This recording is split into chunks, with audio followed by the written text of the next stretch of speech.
Welcome back to the deep dive. Today we are setting the coordinates for a very specific and incredibly heated moment in recent history. We're going to September 10th, 2007.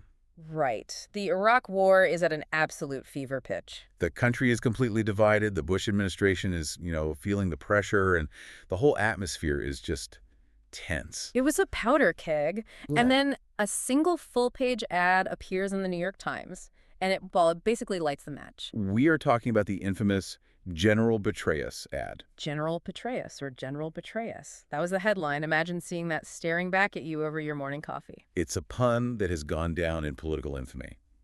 But we're not just here to look at a clever rhyme. Or maybe not so clever, depending on your view. Exactly. We've got a whole stack of material here, contemporary news reports, legislative records, fact checks, to really unpack what happened.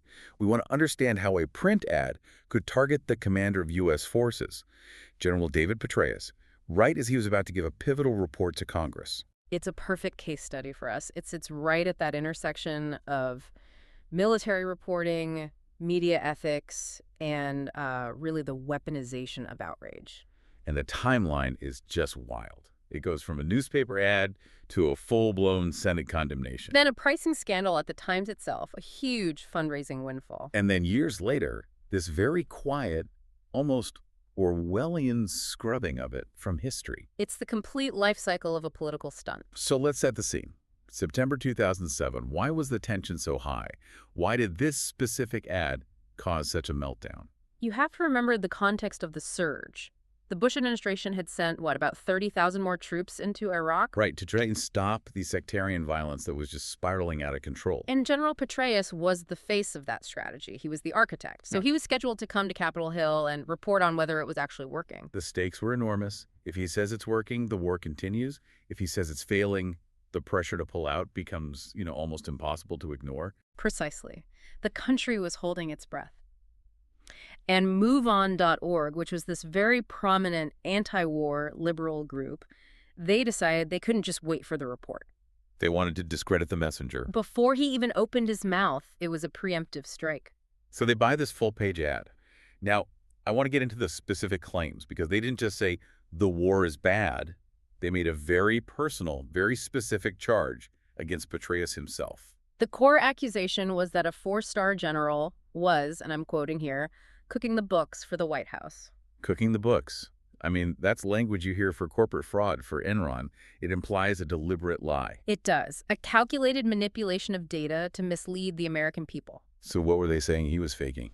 Well, they had to get specific. They claimed he was manipulating the violence statistics using what the ad called a bizarre formula. A bizarre formula. Yeah, the ad alleged that the Pentagon had just decided that, deaths from car bombs didn't count in the violence statistics anymore. Wait, what?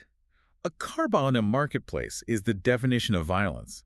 How could they claim that wasn't being counted? The allegation was about reclassification, making the trend lines look better to show this drop in violence that maybe wasn't entirely real, but it got even more granular than that. This is the part I read in the notes that just sounds like something out of a spy novel, the bullet trajectory thing. It is gruesome. The ad claimed that the Washington Post had reported on this new metric the military was using. Okay. It said that if a bullet entered the back of a victim's head, it was counted as sectarian violence, part of the war. But if the bullet entered the front of the head, It was just a regular murder. criminal violence. Exactly. So front of the head, Okay. it's a crime stat. Yeah. Back of the head, it's a war stat. Yeah. And by just shifting those buckets around, you can make it look like the war is getting quieter, even if people are still dying. That is an incredibly heavy charge.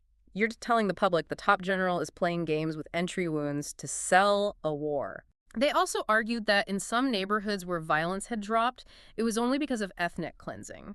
Basically, it's quiet because one side killed or drove out everyone from the other side. Okay, so we have the benefit of hindsight here, and we have the fact checkers in our stack. Did these claims actually hold up? Not really. The Washington Post's own fact checker looked into it right away. Because MoveOn was citing the Post as a source. Right. The fact checker concluded that MoveOn did not provide adequate factual support for the cooking the books claim. And the car bombs. That seems pretty easy to check. Yeah, the Post noted that Petraeus' report did include data on car bombs. It wasn't hidden. It wasn't excluded. Okay, and what about the most visceral claim, the front of the head versus back of the head thing? The multinational force in Iraq, the MNFI, they flatly denied it. They issued a statement saying they made no distinction whatsoever based on points of impact. So the fact checkers just couldn't support that central, most explosive claim. So you have a very shaky factual basis wrapped in a headline calling a general a traitor during wartime. I'm guessing the reaction in D.C. wasn't subtle. It was nuclear, and this is where the story shifts from just being about media criticism to being a political disaster for the people who ran the ad. How so? Usually this stuff splits right down party lines, Republicans attack, Democrats defend. But this ad was so toxic, it just blew up in MoveOn's face. Okay, so the Republican reaction is predictable. Right. President Bush calls it disgusting. Rudy Giuliani, who is running for president, calls it character assassination. That's the script. But the Democrats, they ran for the hills. Really? Because MoveOn is a huge player on the left. You'd expect some cover. Not this time. Senator John Kerry called it over the top. Hillary Clinton, also running for president, voted against impugning the patriotism of people in uniform. So even the party's leaders were distancing themselves. Even Joe Biden, he went on Fox News and tried to, thread the needle. He said the point about the war might be valid, but the ad itself went overboard. It's pretty rare to see an advocacy group tick off its own allies that badly. And it didn't stop there, right? This actually made its way to the Senate floor. It did. The Senate literally paused its business to hold a vote on a newspaper ad. A vote on an advertisement. Republican Senator John Cornyn introduced an amendment. The text was specifically to strongly condemn personal attacks on the honor and integrity of General Petraeus. And looking at the vote tally in our notes, it wasn't close. It was a landslide. Pass 72 to 25. That means a lot of Democrats crossed the aisle to condemn the ad. The House did the same thing, 341 to 79. There is one very notable name missing from that Senate vote, though. Ah, yes, Senator Barack Obama. He didn't vote. He skipped it. He called the whole resolution a stunt and empty politics. It's fascinating looking back at the 2008 primary. You have Clinton voting to condemn the attack on Petraeus, and Obama just refusing to even participate. It's incredible. But there's another layer to this that I find so interesting because it gets into the plumbing of how media works. The money. The discount scandal. Yeah, this is where it gets messy for the New York Times. So, MoveOn paid $65,000 for this full-page ad. Now, I don't buy ads in the Times, but for a full page in what's arguably the most important paper in the world, that sounds kind of cheap. Your instincts are good. The Washington Post did some digging and found the standard rate was over $142,000. Whoa, so they got it for less than half price. That was the accusation. Conservatives went wild. They said the Times was essentially making an illegal in-kind campaign contribution by undercharging them. That the paper was subsidizing the attack. Exactly. So what was the Times' defense? Did they have one? Their defense was basically, oops, our bad. They admitted they made a mistake. They said they gave MoveOn a standby rate. A standby rate. Explain that. It's like flying standby on a plane. You get a really cheap ticket, but you only get on if there's an empty seat. A standby ad is a deep discount you get if you tell the paper, hey, run this whenever you have a blank page to fill. The catch is you don't get to pick the day. But MoveOn ran this on September 10th, the exact day Petraeus was testifying. That doesn't sound very standby. Exactly. The Times gave them the cheap standby price, but also let them guarantee the specific, most impactful date. You can't have both. You can't. So to fix the whole mess, MoveOn had to cut another check for the difference, about $77,000, a few weeks later. So they paid full price in the end. But here's the thing, and we talk about the Streisand effect all the time. By holding a Senate vote, by making this front-page news, didn't the Senate just give MoveOn exactly what it wanted? This is the cynical brilliance of the whole thing. The condemnation was supposed to shame them, but financially, it was a bonanza. How much did they make? Our sources say that in just the 4 days after the Senate vote, MoveOn raised $1.6 million. $1.6 million. In 4 days. That pays for the ad 20 times over. The Economist reported they raised $500,000 on the day of the vote alone. So while the political class was condemning them, MoveOn's base was fired up and opening their wallets. It's like this weird symbiotic relationship. The Republicans get a villain, MoveOn gets a fundraising spike, and the media gets a circus to cover. And even Rudy Giuliani got in on it. He ran his own counter ad in the Times, and funnily enough, he demanded and got that Sam Low $65,000 rate at first. He basically said, hey, I want the MoveOn deal. Of course he did. So that's 2007. The ad runs, the Senate explodes, money comes pouring in. But the story's not over. We have to fast forward 3 years to 2010 to get the real punchline. Right. 2010, the political world has totally changed. George W. Bush is gone. Barack Obama is president. And the war in Afghanistan is now the main focus.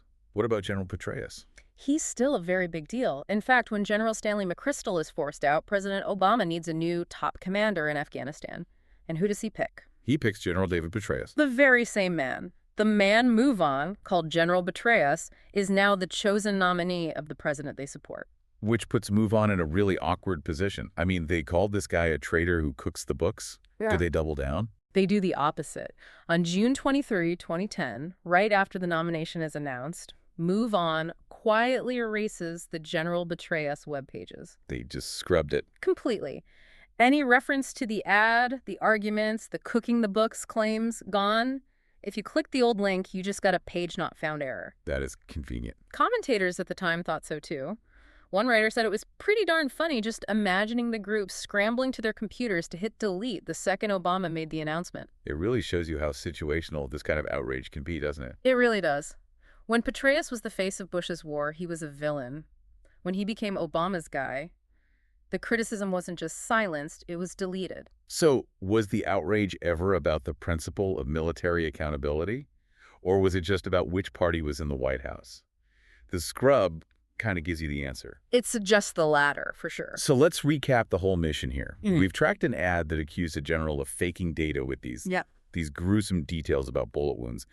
Details that were rejected by fact-checkers. We watched the political class unite to condemn it, while the group behind it just laughed all the way to the bank. And we saw the finale, where the supposed traitor becomes the hero nominee, and the evidence of the attack is just quietly swept under the digital rug. A perfect storm of politics, media, and money. It really is. And makes you wonder about the things we get outraged about today. That's the thought that lingers, isn't it? And that's the final thought I want to leave everyone with. You see things today that are labeled disgusting or unacceptable. The whole machine grinds into gear to condemn them. But if this story is any guide, we have to ask ourselves, is this outrage permanent? Or is it temporary? Right. If the political players change tomorrow, do we all just hit the delete key and pretend it never happened? If the player changes, does the principle remain? In this case, the answer was a pretty loud no. Something to think about the next time you see a headline that makes your blood boil. Thanks for diving in with us. Thanks for listening. We'll see you on the next Deep Dive.